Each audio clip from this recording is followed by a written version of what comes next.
Hello guys, welcome to UGC Net JRF Crash Course channel. Here I am with a new video.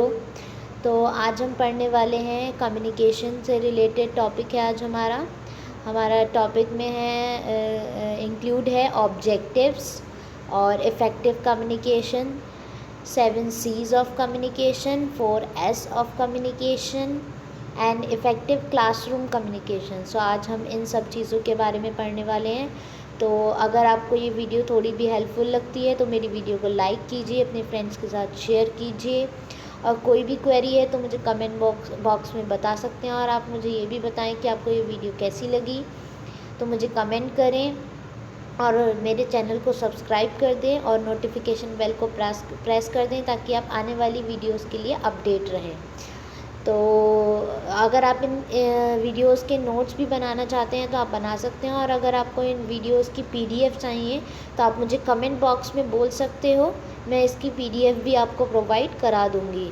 So let's start objective purpose of communication. तो अब हम start करते हैं objective purpose of communication से। सो जो objective होता है communication का, the objective of communication are dynamic। Objective क्या है एंड एवर चेंजिंग है, वो चेंज होता रहता है, वो फिक्स नहीं होता है। ऑब्जेक्टिव उसके चेंज होते रहते हैं। कुछ कॉमन ऑब्जेक्टिव हैं ऑफिशियल कम्युनिकेशन के कि आर टू गेट और गिव इंफॉर्मेशन देना और इंफॉर्मेशन लेना, ये कुछ ऑफिशियल और कॉमन ऑब्जेक्टिव है। क्योंकि हम मेनली कम्युनिकेशन में क्या करते हैं, या तो हम कोई इन्फॉर्मेशन किसी के साथ शेयर करते हैं या हम इन्फॉर्मेशन गेन करते हैं। किसी से कुछ पूछना, to ask for a give और इंस्ट्रक्शन देना और एडवाइस देना और सजेशंस देना, टू मेक रिक्वेस्ट करना, ठीक है, and to persuade other people to agree with us. किसी चीज़ के लिए किसी को एग्री करना, किसी बात के लिए एग्री करना। तो ये सब हमारा कॉमन ऑब्जेक्टिव है किसका, कम्युनिकेशन का। समटाइम्स हम कम्युनिकेट करते हैं किसी इंटेंशन के साथ कि लाइक हमें कंप्लेन करनी है, हमें किसी को वार्न करना है, लेकिन अनफॉर्चुनेटली हम ये सब बहुत गुस्से में करते हैं और हम उस टाइम पे एक आर्ग्यूमेंट में आ जाते हैं। अगर हम चीज़ों को सीखें, कंप्लेन और वार्न जो हैं in an acceptable and constructive manner, our serious intention can be conveyed quite effectively without damaging relationship, ठीक है। In order to question, counsel, clarify, appraise, evaluate करना, रेप्रीमाइंड, ऑर्गेनाइज करना, numerous such objectives we make use of communication. इन सब में हम किस चीज़ का यूज़ करते हैं, कम्युनिकेशन। अब हम बात करते हैं इवैल्यूएशन ऑफ कम्युनिकेशन इफ़ेक्टिवनेस की। इवैल्यूएशन ऑफ कम्युनिकेशन इफ़ेक्टिवनेस कि हम कम्युनिकेशन की इफ़ेक्टिवनेस को कैसे इवैल्यूएट करते हैं। Communication is not an end in itself, वो खुद में एक बिल्कुल अंत नहीं है, rather it is a mean to attain other ends और गोल्स, ठीक है। Hence it has to be effective to be able to attain these goals और ऑब्जेक्टिव्स, वो उन गोल्स को और ऑब्जेक्टिव्स को अचीव करने में क्या करता है, हेल्प करता है। Communication effectiveness can be examine, communication का जो इफ़ेक्टिवनेस है उसे हम एग्जामिन कर सकते हैं in relation to the following criteria में। First one is fidelity of communication. Fidelity मतलब किसी चीज़ का एक सत्य का एक पहलू, मतलब उसमें एक चीज़ जो है वो सच्चाई है, ठीक है, उसमें कोई चीज़ भी गलत नहीं है। The distortion free quality, distortion free मतलब असत्य से फ्री है, मतलब उसमें कोई झूठ नहीं है। A message is called fidelity. An effective person get the message across to other with the minimum possibilities of misunderstanding. मतलब अगर कम्युनिकेशन में क्या होगा, एन इफ़ेक्टिव पर्सन, एक effective person get the message across to other, दूसरे को message देगा इस तरीके से मैसेज दे कि कम से कम पॉसिबिलिटी हो मिसअंडरस्टैंडिंग की। जिस वे में वो उसको समझाना चाहता है उसी वे में सामने वाला पर्सन समझे, ऐसा कम चांसेस हो, ऐसी कम पॉसिबिलिटी हो कि वो उस मैसेज को समझ ना पाए, क्योंकि अगर वो मैसेज को समझ नहीं पाएगा तो वो कम्युनिकेशन पूरा नहीं होगा। Economy, it is an effective communication है ये। A minimum of energy time, कम से कम एनर्जी टाइम यूज़ होना चाहिए। सिम्बल्स एंड क्यूज़ मतलब क्या होता है? संकेत जब हम देते हैं किसी को, सिम्बल्स और संकेत देना आर यूज्ड किए जाते हैं टू एनकोड मैसेज। हम अपने मैसेज को जब कन्वर्ट करते हैं अब मीनिंग में किसी, without losing its fidelity and impact, उसकी फिडिलिटी, उसकी जो सच्चाई है उसको बिना लूज़ किए हुए और उसके इम्पैक्ट को बिना लूज़ किए हम जब उसको सिंबल्स और क्यूज़ में चेंज करते हैं तो वो एक सही वे में होना चाहिए। ठीक है, आगे है congruence. An effective communication integrate करता है बहुत नॉन वर्बल और वर्बल को। ठीक है, इसमें वर्बल क्वेज भी होते हैं, वर्बली हम संकेत भी देते हैं और नॉन वर्बल भी। नॉन वर्बल में हम अपने पोस्चर्स, गेस्चर्स से, लाइक हम अपने आईब्रोज को चला के, अपने हैंड्स को शेक करके, अपनी बॉडी के मूवमेंट को दिखा के कम्युनिकेट करते हैं। और वर्बल मतलब हम बोल के और लिख कर जब हम कम्युनिकेट करते हैं, ये दोनों ही उसमें यूज़ किए जाते हैं, इफ़ेक्टिव कम्युनिकेशन में यूज़ होते हैं। इन्फ्लुएंस मतलब मोस्ट इम्पॉर्टेंट क्राइटेरियन है इफ़ेक्टिवनेस का इज़ द इन्फ्लुएंस, कि हम इन्फ्लुएंस कर रहे हैं, दैट द कम्युनिकेटर जो है वो is able to exercise over the receiver of the communication, कि वो influence means the communicator achieve the results ही। इसमें इन्फ्लुएंस में क्या है कि अगर एक कम्युनिकेशन में एक पर्सन सामने वाले पर्सन को कुछ समझाना चाहता है, किसी चीज़ को लेकर वो उसको इन्फ्लुएंस करना चाहता है, वो उसके को ये बताना चाहता है कि ये चीज़ ऐसी है, तो वो चीज़ उस पर वर्क करनी चाहिए। ऐसा होना चाहिए कि वो उस चीज़ के लिए एग्री हो जाए, वो इन्फ्लुएंस हो जाए और सक्सेसफुली उसका काम, जो रिज़ल्ट है वो उसका अचीव हो जाए, तभी एक कम्युनिकेशन कंप्लीट और इफ़ेक्टिव मानी जाएगी। जब उसका जो उसका एम है वो अचीव हो जाएगा तभी एक कम्युनिकेशन सक्सेसफुल होगी। अगर वो पूरी तरीके से सामने वाले पर्सन को इन्फ्लुएंस कर पाएगा तभी उसका जो रिज़ल्ट है वो इफ़ेक्टिव माना जाएगा। रिलेशनशिप बिल्ड, इसमें रिलेशनशिप बिल्ड करते हैं। इफ़ेक्टिव कम्युनिकेशन कंट्रीब्यूट करता है building of trust and better relationship, इसमें बिल्ड होता है ट्रस्ट और better relationship between the source and the target के बीच में, जहाँ से मैसेज आ रहा है और जहाँ तक मैसेज जा रहा है उन दोनों के बीच में एक ट्रस्ट और बेटर रिलेशनशिप बिल्ड होता है, वहीं पे हमारा इफ़ेक्टिव कम्युनिकेशन होता है। अब हम बात करते हैं 7 C's of communication. 7 C's of effective communication. Effective communication के 7 C's हैं, 7 टर्म्स हैं जो कि स्टार्ट होती हैं विद द लेटर C से, जो कि कम्युनिकेशन को ज़्यादा अंडरस्टैंडेबल, वैल्यूएबल और इफ़ेक्टिव बनाती हैं। नीचे हम 7 C's ऑफ इफ़ेक्टिव कम्युनिकेशन के बारे में पढ़ेंगे जो कि एप्लीकेबल होते हैं बोथ रिटन और as well as oral communication पे। ठीक है, अब पहला है हमारा इसमें कंप्लीटनेस। कंप्लीटनेस मतलब अपने आप में ही इसका एक मीनिंग है, कंप्लीट मतलब पूर्ण, पूरा। The communication must be complete, जो भी हम कम्युनिकेशन कर रहे हैं वो कंप्लीट होनी चाहिए, आधा अधूरा मैसेज नहीं होना चाहिए। इससे क्या हो सकता है, इससे सामने वाला पर्सन डिस्ट्रैक्ट हो सकता है, वो मिसअंडरस्टैंड कर सकता है बातों को, क्योंकि जब तक मैसेज कंप्लीट ही नहीं होगा तो वो प्रॉपरली कैसे अंडरस्टैंड करेगा कि हमारे सामने वाला पर्सन हमें क्या बताना चाहता है। तो the message should B complete, it should convey all the facts, उसे सारे फैक्ट्स कन्वे करने चाहिए जो कि रिक्वायर्ड बाय द ऑडियंस की तरफ से रिक्वायर्ड है। The sender of the message must take into consideration sender of the message जो है उसको ये चीज़ ध्यान में रखनी चाहिए कि रिसीवर का mindset and convey the message accordingly, according to the जो हम जिसको हम मैसेज भेज रहे हैं उसके माइंडसेट और उसकी अंडरस्टैंडिंग के अकॉर्डिंग हमें मैसेज उसको कन्वे करना चाहिए। कंप्लीट कम्युनिकेशन के कुछ फीचर्स हैं। कंप्लीट कम्युनिकेशन डेवलप करता है और एनहेंस करता है रेपुटेशन को ऑर्गेनाइजेशन की, उसको संभाल के रखता है। Moreover they are cost saving, ये कॉस्ट सेविंग है as no crucial information is missing and no additional cost is incurred in conveying the extra message if the communication is complete. The next one is complete communication always give a additional information. एक complete जब communication होगी तो वो कोई ना कोई additional information देगा जहाँ वेयर एवर रिक्वायर्ड, जहाँ पे भी वो रिक्वायर्ड है। इट लीव्स नो क्वेश्चन, ये कोई क्वेश्चन नहीं छोड़ता है।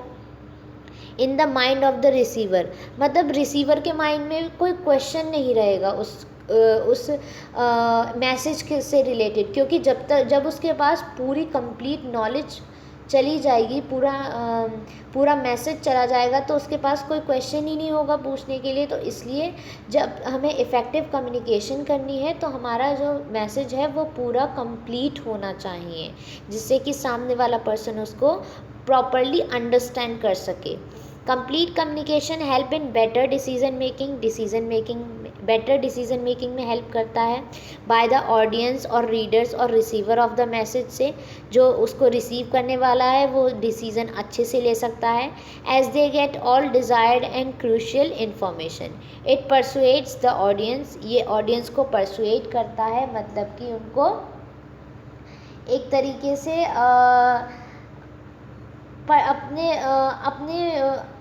अपने बात को एक तरीके से सामने वाले तक उनको अपने एक तरीके से सामने वाले पर्सन को परसुएट कर देता है, इन्फ्लुएंस कर देता है ऑडियंस को।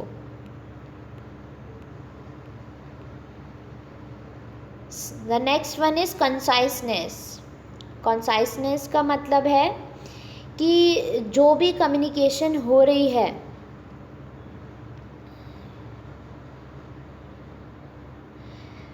मतलब कम से कम वर्ड्स में जो भी हम कन्वे कर रहे हैं मैसेज, वो कम से कम वर्ड में और इफ़ेक्टिव होना चाहिए। कंसाइसनेस का मतलब है कि जितना हो सके उतना मिनिमम वर्ड्स में हम मैसेज को कन्वे करें, ज़्यादा वर्ड्स यूज़ ना करें, क्योंकि ज़्यादा वर्ड्स भी अगर हम यूज़ करेंगे मैसेज में तो वो चीज़ लेंदी हो जाएगी और रिसीवर को उसको पढ़ते हुए बोरियत फील होगी या उसको गेन करते हुए बोरियत फील होगी, जिससे वो उसको बीच में भी ड्रॉप कर सकता है। इसलिए कंसाइसनेस होनी चाहिए इफ़ेक्टिव कम्युनिकेशन में।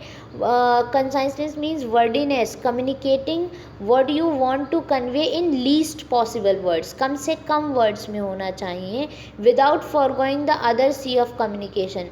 बाकी सारे कम्युनिकेशन को भी माइंड में रखना चाहिए कि करेक्ट भी हो, कंप्लीट भी हो, ठीक है, क्लैरिटी भी होनी चाहिए, सब कुछ होना चाहिए, लेकिन उसके साथ साथ कम से कम वर्ड्स में भी हमें अपने मैसेज को सेंड करना चाहिए। कंसाइसनेस एक नेसेसिटी है फॉर इफ़ेक्टिव कम्युनिकेशन के लिए। कंसाइसनेस कम्युनिकेशन के कुछ फीचर्स हैं। इसमें टाइम सेविंग होती है, क्योंकि इतना लंबा नहीं होगा अगर मैसेज, तो टाइम भी बचेगा और कॉस्ट भी बचेगी साथ में। ये अंडरलाइन करता है और हाईलाइट करता है कुछ मेन मैसेज को, ये सिर्फ अंडरलाइन करता है, हाईलाइट करता है सिर्फ मेन मैसेज को कि क्या मुद्दा क्या है, मैसेज क्या है। और ये अवॉइड करता है using excessive and needless words, जिन वर्ड्स की हमें ज़रूरत नहीं है उनको रिमूव करता है, उनको अवॉइड करता है। Concise communication provide short and essential message, छोटा लेकिन पूरा मैसेज, जो हम पूरी इन्फॉर्मेशन देना चाहते हैं छोटे कम वर्ड्स में, वो पूरी की पूरी information in limited words to the audience को देना। Concise means is more appealing and comprehensively to the audience. पूरी तरीके से समझ में आनी चाहिए ऑडियंस को। Concise message is not repetitive in nature, repetitive नहीं होना चाहिए। ऐसा नहीं है एक वर्ड एक बार लिखा, फिर दूसरी बार लिख दिया, फिर तीसरी बार लिख दिया, चौथी बार लिख दिया। इससे क्या होगा कि रिसीवर को बहुत ज़्यादा बोरियत फील होगी, उसे लगेगा कि ये तो एक ही चीज़ को बार बार लिखे जा रहा है, तो इसका तो कोई मतलब ही नहीं बनता है, तो वो उस चीज़ को ड्रॉप भी कर सकता है बीच में। तो इसलिए the message should be in least words and in the effective manner. तो ये हमारे इफ़ेक्टिव कम्युनिकेशन का एक और सी था। अब हम आते हैं कंसिडरेशन पे। कंसिडरेशन इसमें क्या होता है, खुद को सामने वाले की जगह पर रख कर सोच कर देखना और फिर उस हिसाब से अपने मैसेज को प्रिपेयर करना। अब हम कोई मैसेज प्रिपेयर कर रहे हैं सामने वाले पर्सन को देने के लिए, तो हमें उसका माइंडसेट जानना भी ज़रूरी है कि अगर हम किसी को मैसेज देंगे तो सामने वाला पर्सन किस वे में उस मैसेज को लेगा। तो हमें उस वे में सोच के और तब उस मैसेज को कन्वे करना चाहिए कि सामने वाला पर्सन इस मैसेज को इस वे में लेगा, तो हमें इस तरीके से उस मैसेज को सेंड करना चाहिए। Consideration implies stepping into the shoe of others. खुद का पैर दूसरे के जूते में डाल के देखना, मतलब खुद को दूसरे की जगह पर रख कर देखना। Effective communication must take the audience into consideration, उसको कंसिडरेशन में ले, ऑडियंस के व्यू पॉइंट को देखे, उसके बैकग्राउंड को देखे, उसके माइंडसेट को देखे, उसके एजुकेशन लेवल को देखे कि उसकी एजुकेशन लेवल क्या है। अगर आप कोई सामने बिना पढ़ा व्यक्ति है और उसको आप कुछ ना इंग्लिश में कुछ ना कुछ बोले जा रहे हो, तो उसके लिए तो वो मैसेज कोई यूज़फुल होगा ही नहीं, उसके लिए तो कोई मायने ही नहीं रखेगा वो मैसेज उसके, क्योंकि उसको तो वो चीज़ समझ में ही नहीं आ रही है, तो उसका फ़ायदा ही क्या है। तो ऐसा मैसेज होना चाहिए जो दूसरे के माइंडसेट को देखकर बना हो, ठीक है। Make an attempt to envisage your audience, their requirement, emotions as well as problems. Ensure that the self-respect of the audience is maintained and their emotions are not at harm. Modify your words in message to suit the audience needs while making your message complete. Features of considerate communication के कुछ feature हैं। Emphasise on you approach, हमें you approach को क्या है main बिल्कुल highlight में रखना है, ठीक है, कि तुम सामने वाले पर्सन को सोचते हुए हमें अपना मैसेज कन्वे करना है, तो यू को अप्रोच करना है हमें। Emphasise with the audience and exhibit interest in the audience, this will stimulate a positive reaction from the audience. अगर हम ऑडियंस के व्यू पॉइंट को देखते हुए अगर हम मैसेज कन्वे करेंगे तो उनका क्या होगा, पॉजिटिव रिएक्शन होगा, ठीक है, जिसकी वजह से उनका रिएक्शन क्या होगा, पॉजिटिव होगा। Show optimism towards your audience, emphasise on what is possible rather than what is impossible. हमें ये चीज़ पे ज़्यादा ध्यान देना है कि क्या हो सकता है, इसकी बजाय कि क्या नहीं हो सकता, क्या चीज़ इम्पॉसिबल है कि हम ये नहीं कर सकते। इससे ज़्यादा हमें कि क्या कर सकते हैं इस पे ज़्यादा ध्यान देना है। ले स्ट्रेस ऑन पॉजिटिव वर्ड्स जैसे कि जॉबियल, कमिटेड, इन सब पे हमें ज़्यादा ध्यान देना है। पॉजिटिव वर्ड्स पे थैंक्स, वार्म, हेल्दी, हेल्प, क्योंकि आप जब यही चीज़ें करोगे आप तो सामने वाला पर्सन खुद ही उस चीज़ों से इन्फ्लुएंस हो जाएगा और आपके मैसेज को सुनेगा। The next one is clarity. Clarity emphasize करती है, clarity implies करती है emphasizing on a specific message or goal at a time rather than trying to achieve too much at once. Clarity means जो message हम send कर रहे हैं वो क्लियर होना चाहिए, उसका जो पूरा मतलब वो एक तरीके से उसमें कोई भी बायसनेस नहीं होनी चाहिए, कोई भी मिसअंडरस्टैंडिंग क्रिएट ना हो, इसलिए कोई बायसनेस ना हो, मैसेज प्रॉपर वे में हो, क्लियर हो कि हाँ ये मैसेज ये बोलना चाह रहा है, तो ऑडियंस भी इसको अच्छे से सुन पाएगी और उसका फीडबैक भी अच्छे से दे पाएगी। इट मेक्स अंडरस्टैंडिंग ईजियर, ये अंडरस्टैंडिंग को आसान बनाता है। Complete clarity of thoughts and ideas enhance करता है meaning of the message, message के मीनिंग को बढ़ाता है, क्योंकि जब मैसेज क्लियर होगा तो उससे उसका मीनिंग भी बढ़ेगा। Clear message make use of exact, appropriate and concrete words, clear message use किया जाता है ऑफ एग्जैक्ट एंड अप्रोप्रिएट और कॉन्क्रीट वर्ड्स के लिए। अब हम आ जाते हैं नेक्स्ट, करेक्टनेस, कॉन्क्रीटनेस, सॉरी क्या है हमारा, concreteness. Concrete communication implies being particular and clear rather than fuzzy and general. Fuzzy और जनरल से ज़्यादा पर्टिकुलर, जिस टॉपिक के बारे में हमें बात करनी है सिर्फ हमें उसी टॉपिक से रिलेटेड का मैसेज होना चाहिए। ऐसा नहीं है कि हमारा टॉपिक कुछ और है और हमारा मैसेज किसी और से रिलेटेड है, तो उसमें कॉन्क्रीटनेस होनी चाहिए, ठीक है। और concreteness strengthens the confidence. Concrete message has the following features, it support by specific facts and figures से सपोर्टेड हो। It make use of words that are clear and that build the reputation, जो कि build करे reputation को। Concrete message are not misinterpreted नहीं होना चाहिए message. The next one is courtesy. Courtesy is in message implies the message should show the sender's expression as well as should respect the receiver. इसमें क्या होता है, अगर हम बात करें yes, तो what is the meaning of courtesy? courtesy का मीन्स है एक पोलाइट वे में, रेस्पेक्टफुल वे में। अगर आप किसी को कोई चीज़ लाइक आप किसी से बोलते हो, अब एक ही मैसेज को बोलने के बहुत सारे तरीके हैं।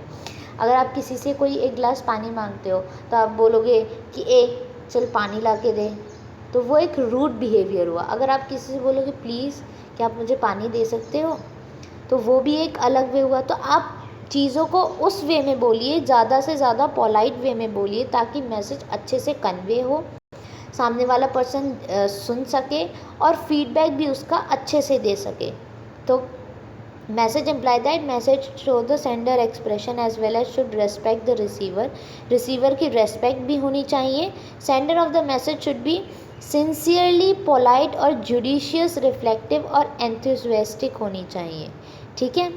The courteous message has the following features. Courtesy implies taking into consideration both viewpoints.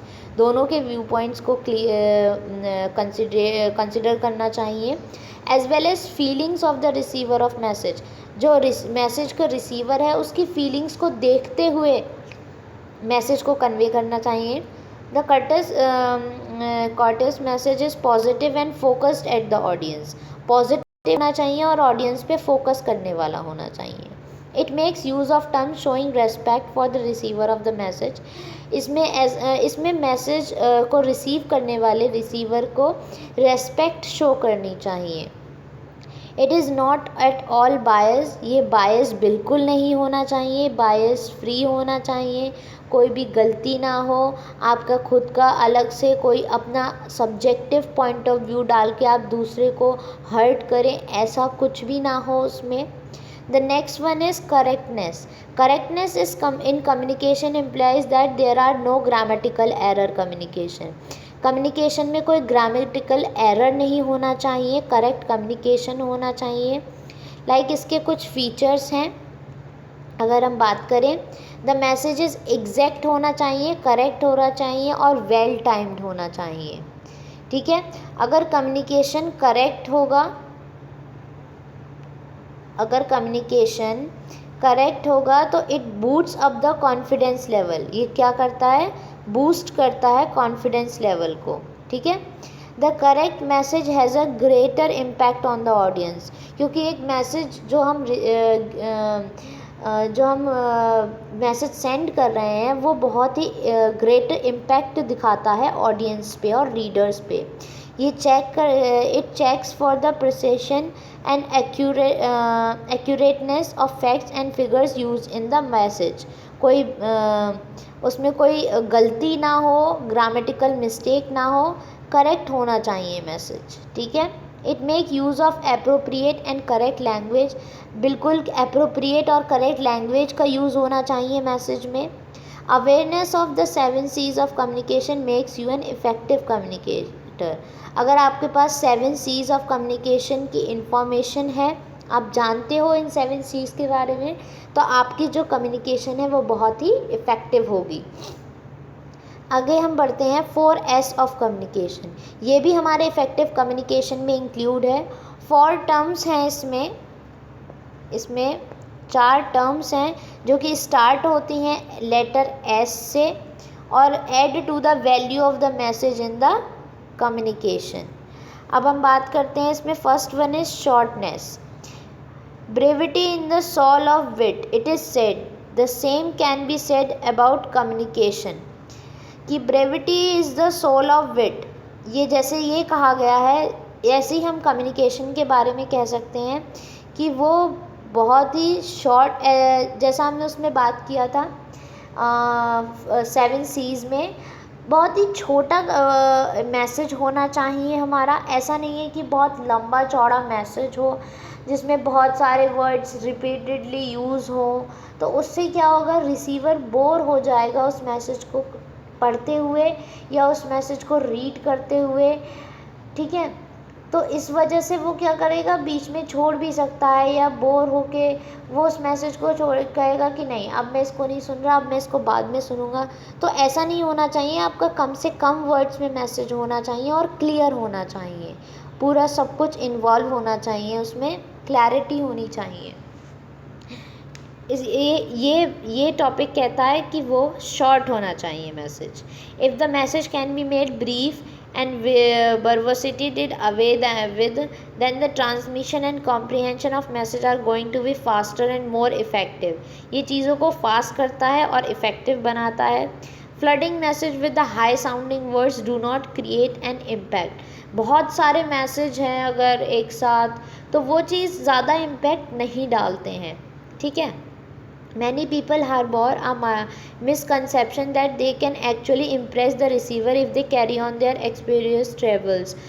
कुछ पीपल्स ये सोचते हैं कि अगर हम बहुत सारे वर्ड्स यूज़ करेंगे, बहुत सारे मैसेज में बहुत सारा मटेरियल यूज़ करेंगे, तो सामने वाला पीपल इन्फ्लुएंस हो जाएगा, बहुत अच्छे से इम्प्रेस हो जाएगा। तो ऐसा नहीं है। सामने वाला पर्सन जितना छोटा मैसेज होता है उससे ज़्यादा इन्फ्लुएंस होता है। Little do they realize how much they have lost as the receiver has spent a major chunk of his time in the trying to decipher the actual meaning of the message. जो receiver होता है वो ऐसे बड़े बड़े messages पे अपना time waste नहीं करता है, वो जो शॉर्ट मैसेजेस होते हैं उन पे ज़्यादा ध्यान देकर चीज़ें जिसमें शॉर्ट हो और क्लियर हो उस पे ज़्यादा फोकस करता है। Simplicity, the next one is simplicity. Simplicity both in the usage of words and ideas reveal clarity in the thinking process। thinking process में क्यों होना चाहिए, क्लियर होना चाहिए, क्लियर और सिंपल होना चाहिए। ऐसा नहीं है बहुत ज़्यादा हार्ड वर्ड्स यूज़ किए हों, बहुत ही सिंपल और क्लियर होना चाहिए। Normally a tendency that when an individual is himself confuse that he try to use equally confusing strategies to lead the receivers in a maze. मतलब कन्फ्यूजिंग नहीं होना चाहिए, क्लियर होना चाहिए। रिवील क्लैरिटी हो इन थिंकिंग प्रोसेस में by using simple terminology and equally simple concept, ठीक है। The next one is the strength. The strength of the message emanates from the credibility of the sender. अगर sender himself believe करता है in a message that he is about to transmit, there is bound to be strength and conviction in whatever he try to state।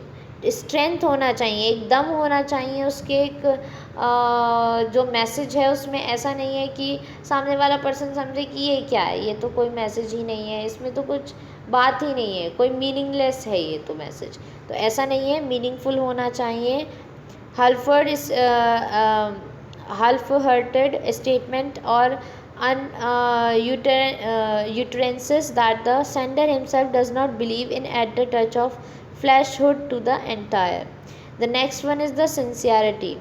Sincerity होनी चाहिए। A sincere approach to an issue is clearly evident to the receiver.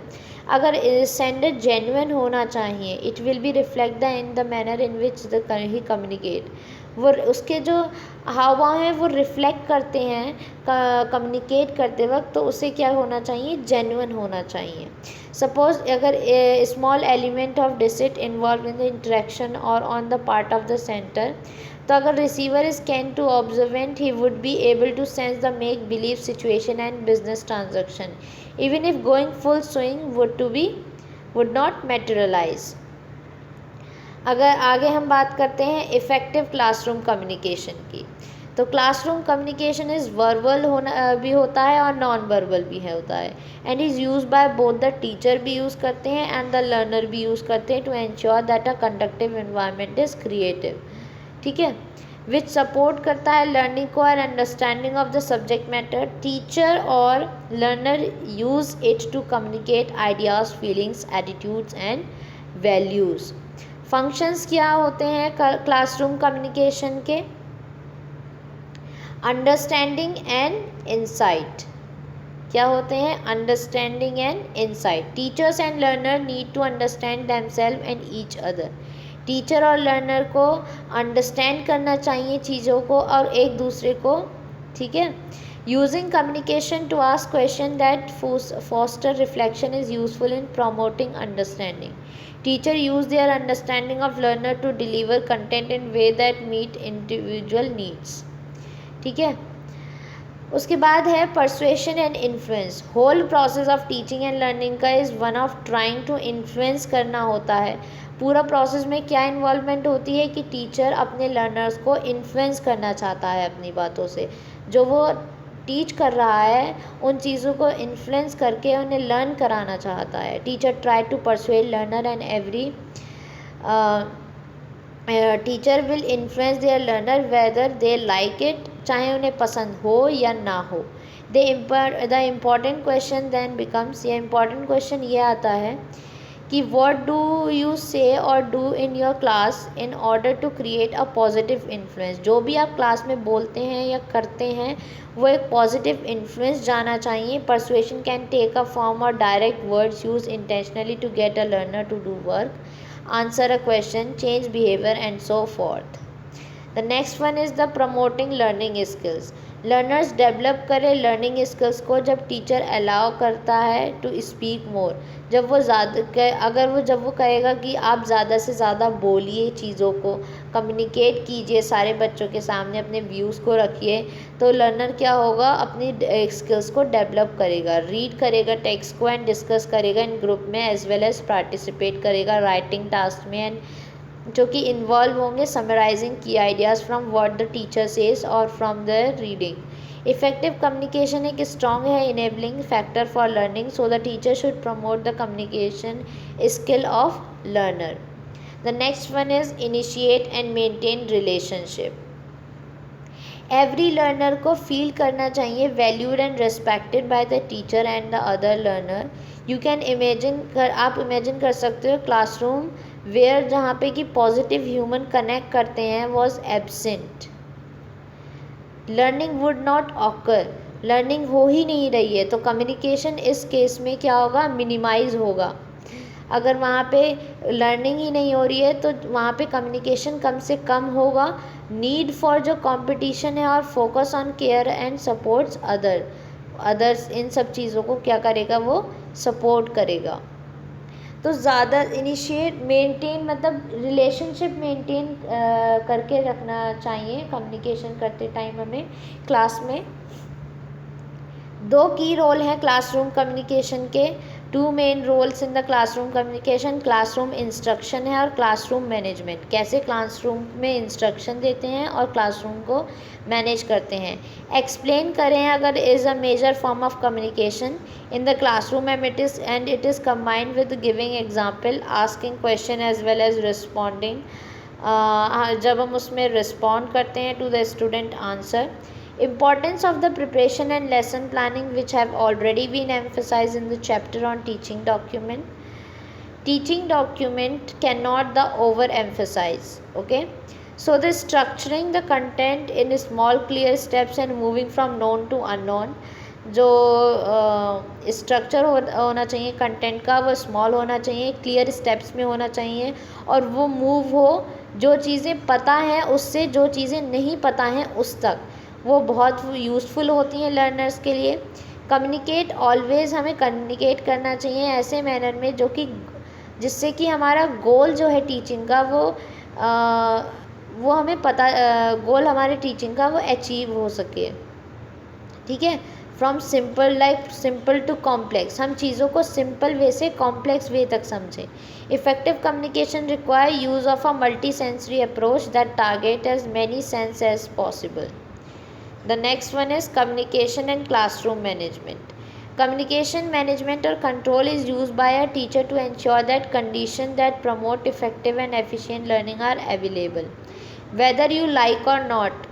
चाहे आपको वो चीज़ें पसंद हैं या नहीं हैं, लेकिन क्लासरूम में एक मैनेजमेंट और कंट्रोल होना चाहिए जो कि टीचर को करना चाहिए ताकि जो लर्निंग है एफिशिएंट वे में क्लास में हो सके। You will encounter classroom where some of your learner will disrupt learning in one way or other. Disruptive behavior or simply student misbehavior has to be handled skillfully. चीज़ों को बहुत ही skilfully teacher को handle करना चाहिए। और effective classroom communication will help करता है किसी भी टीचर को प्रिवेंट कर सके, उस चीज़ों में से निकल सके, डील कर सके विद एन एप्रोप्रिएट बिहेवियर से। कुछ स्ट्रैटेजीज़ हैं of maintaining classroom control and research in the area of classroom management में, जो कि हैं अगर हम उन पे ध्यान दें तो बिहेवियर मॉडिफिकेशन होता है, प्रमोट करते हैं सोशियो इमोशनल लर्निंग एनवायरनमेंट को, इनिशिएट करते हैं और मैनेज करते हैं ग्रुप प्रोसेस को, ऑथोरिटेटिव अप्रोच होती है, use of questioning techniques and feedback और हम क्वेश्चनिंग टेक्निक का भी यूज़ कर सकते हैं।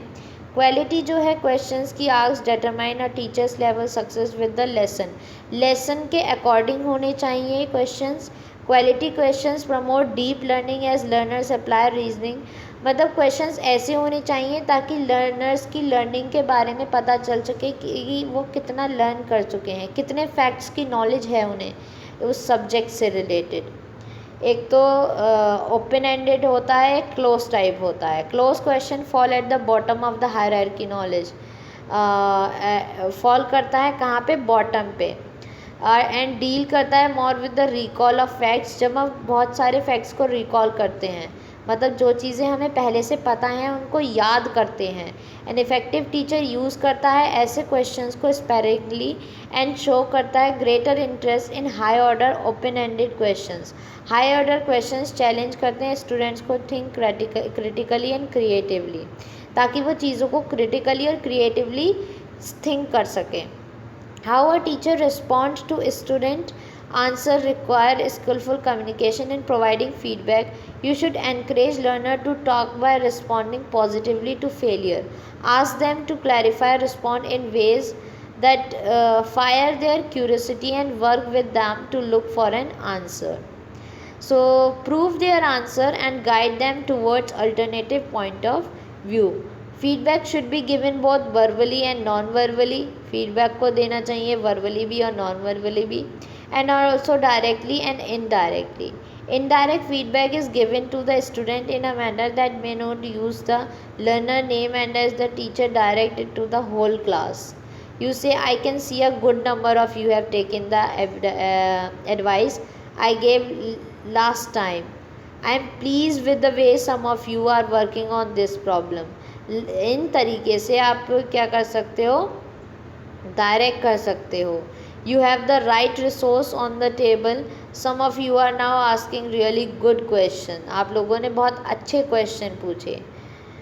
तो ये हमारा इफ़ेक्टिव क्लासरूम कम्युनिकेशन था और आज का टॉपिक हमारा यहीं ख़त्म होता है। अगर ये वीडियो आपको हेल्पफुल लगती है तो प्लीज़ इस वीडियो को लाइक कीजिए, अपने फ्रेंड्स के साथ शेयर कीजिए और मुझे कमेंट बॉक्स में बताइए आपको वीडियो कैसी लगी। और अगर आपको इसके नोट्स चाहिए तो आप मुझे कमेंट बॉक्स में बोल सकते हो, मैं आपको इसकी PDF प्रोवाइड करा दूँगी। अगर आपको चाहिए तो मैं अपना आपको ये PDFs प्रोवाइड करा दूँगी टेलीग्राम चैनल पे। आप मुझे बोलेंगे तो मैं अपने टेलीग्राम चैनल का लिंक भी प्रोवाइड करा दूँगी। और मेरा एक और चैनल है GK/GS ऑनलाइन स्टडी चैनल। अगर किसी को GK/GS क्वेश्चंस की प्रिपरेशन करनी है, मैं वहाँ पे MCQs कराती हूँ GK/GS के, तो आप उस चैनल को भी विज़िट कर सकते हैं। मैं उसका लिंक डिस्क्रिप्शन बॉक्स में दे दूँगी, तो विज़िट करिए मेरे चैनल को। और इस चैनल को भी मेरे सब्सक्राइब कीजिए, नोटिफिकेशन बेल को प्रेस कीजिए ताकि आप आने वाली वीडियोस के लिए अपडेट रह सकें, और लाइक कीजिए और शेयर कीजिए। Okay, so thank you.